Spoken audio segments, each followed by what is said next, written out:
ಆಮೇಲೆ ನನಗೆಲ್ಲ ಪಾಠ ಕಲಿಸ್ಕೊಟ್ಟಿದ್ದೆ ನನ್ನ ಕಷ್ಟಗಳು. ನನಗೆ ಪಾಠ ಕಲಿಸ್ಕೊಟ್ಟಿದ್ದು ನನ್ನ ಕಷ್ಟ. ನಾನು ಬಸ್ ಚಾರ್ಜಿಗೆ ಕಾಸಿಲ್ಲದೆ, ಊಟಕ್ಕೆ ಕಾಸಿಲ್ಲದೆ ಮಲೇಶ್ಪುರಮಿಂದ ಟಿನ್ ಫ್ಯಾಕ್ಟ್ರಿವರೆಗೂ ನಡ್ಕೊಂಡು ಬಂದಿದ್ದೀನಿ. ಬಸ್ ಚಾರ್ಜಿಗೆ ಕಾಸಿಲ್ಲ. ಬಸ್ ಚಾರ್ಜಿಗೆ ಕಾಸಿಲ್ಲ ಅಂದರೆ ಊಟಕ್ಕೆ ಎಲ್ಲಿರುತ್ತೆ. ಮನೆಗನ್ನ ಬಂದರೆ ಮನೆಯಲ್ಲಿ ಬೆಳಗ್ಗೆ ತಿಂಡಿಯನ್ನು ತಿನ್ಕೊಂಡು ಹೋಗ್ಬೋದು ಅನ್ನೋ ಒಂದು ಕಾರಣಕ್ಕೆ ಏನು ಮಾಡ್ತೀನಿ, ಅಲ್ಲಿಂದ ನಡ್ಕೊಂಡು ಬಂದಿದ್ದೀನಿ. ನಡ್ಕೊಂಡು ಬಂದು ಮನೆ ಬಂದು ಮಲ್ಕೊಂಡು ಇದ್ದು ಬೆಳಗ್ಗೆ ಎದ್ದು ಮನೆಯಲ್ಲಿ ತಿಂಡಿ ತಿನ್ಕೊಂಡು ತಿರ್ಗಾ ಕೆಲಸಕ್ಕೆ ಹೋಗಿದ್ದೀನಿ. ಅದೇ ಥರ ಬಸ್ ಚಾರ್ಜಿಗೆ ಕಾಸಿಲ್ಲದೆ ಎಷ್ಟೋ ಸಲ ನಾನು ನಮ್ಮ ಕೊರಿಯರ್ ಆಫೀಸಲ್ಲಿ ಅಲ್ಲೇ ಮಲಗಿಬಿಟ್ಟಿದ್ದೀನಿ, ಒಳಗಡೆ ನೀರು ಕುಡಿದು ಮಲಗಿದ್ದೀನಿ. ಇದೆಲ್ಲ ನನ್ನ ಕಷ್ಟಗಳೆಲ್ಲ ಅನುಭವಿಸಿದ್ದೀನಿ. ಆಫೀಸಲ್ಲಿ ಕುತ್ಕೊಳ್ಳೋಕ್ಕೆ ನನಗೆ ಹೇಳ್ತಾ ಇದ್ರು ಕೆಲಸ ಮಾಡೋದಕ್ಕೆ, ಅಲ್ಲಿ ಕುತ್ಕೊಂಡು ಪ್ಯಾಕಿಂಗ್ ಮಾಡೋದು ಅದೆಲ್ಲ ಹೇಳ್ತಾ ಇದ್ರು. ನಾನು ಅದು ಮಾಡ್ತಾ ಇರಲಿಲ್ಲ.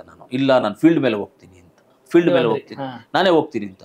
ಎಲ್ಲ ಆಫೀಸಲ್ಲಿ ಕುತ್ಕೋಬೇಕಂದ್ರೆ ನೀನೇನು ಫೀಲ್ಡ್ ಮೇಲೆ ಹೋಗ್ತೀನಿ ಅಂತ ಹೇಳ್ತೀನಿ. ಇಲ್ಲ, ನಾನು ಫೀಲ್ಡ್ ಮೇಲೆ ಹೋಗ್ತೀನಿ ಅಂತ. ಎಂದು ಪೋಸ್ಟ್ ಮ್ಯಾನ್ ಥರ ಲೆಟರ್ಗಳು ಕೊಡೋದು. ಸೈಕಲಲ್ಲಿ ಹೋಗ್ತಾ ಇದ್ದೆ ನಾನು. ಅದಕ್ಕೇನಕ್ಕೆ ನಾನು ಹೋಗ್ತಾ ಇದ್ದಿದ್ದು, ಇವಾಗ ಒಂದು ಪೋಸ್ಟ್ದು ಒಂದು ಕೊರಿಯರ್ದು ಲೆಟ್ರ್ ತೊಗೊಂಡೋಗಿ ಒಂದು ಆಫೀಸ್ಗೋ ಒಂದು ಅಂಗಡಿಗೋ ಎಲ್ಲ ಕೊಟ್ಟಾಗ ಅವರು ನಮಗೆ ₹1 ₹2 ಟಿಪ್ಸ್ ಕೊಡ್ತಾರೆ. ಅದಕ್ಕೋಸ್ಕರ ಹೋಗ್ತಾ ಇದ್ದೀನಿ ನಾನು.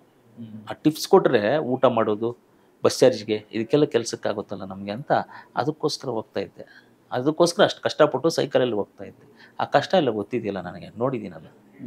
ಅದೆಲ್ಲ ನೋಡಿದ ಮೇಲೆ ನಾವು ಹೆಂಗೆ ನಡ್ಕೋಬೇಕು, ಹೆಂಗಿರಬೇಕು, ನಮ್ಮ ಪದ್ಧತಿ ಏನು, ನಮ್ಮ ಸಿಸ್ಟಮ್ ಯಾವ ಸಿಸ್ಟಮಲ್ಲಿ ಇರಬೇಕು ಅನ್ನೋದನ್ನು ನನಗೆ ಯಾರೂ ಕಲಿಸ್ಕೊಟ್ಟಿಲ್ಲ, ತಾನಾಗೆ ನನಗೆ ಬಂದಿರುತ್ತೆ.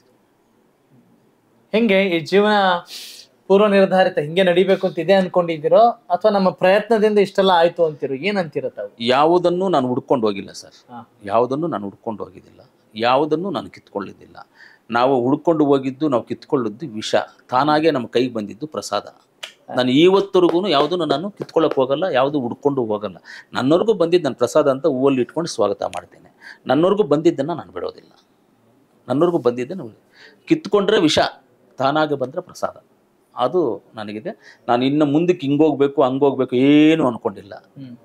ನನ್ನ ತಂದೆ ತಾಯಿ ಮಾಡಿರುವಂಥ ಪುಣ್ಯ, ನಮ್ಮ ದೇವರು ಏನು ಆಶೀರ್ವಾದ ಮಾಡಿ ಯಾವ ರೂಟಲ್ಲಿ ಕಳಿಸ್ಕೊಡ್ತಾರೋ ಅದರಲ್ಲಿ ಹೋಗೋಕ್ಕೆ ನಾನು ಸಿದ್ಧವಾಗಿದ್ದೀನಿ.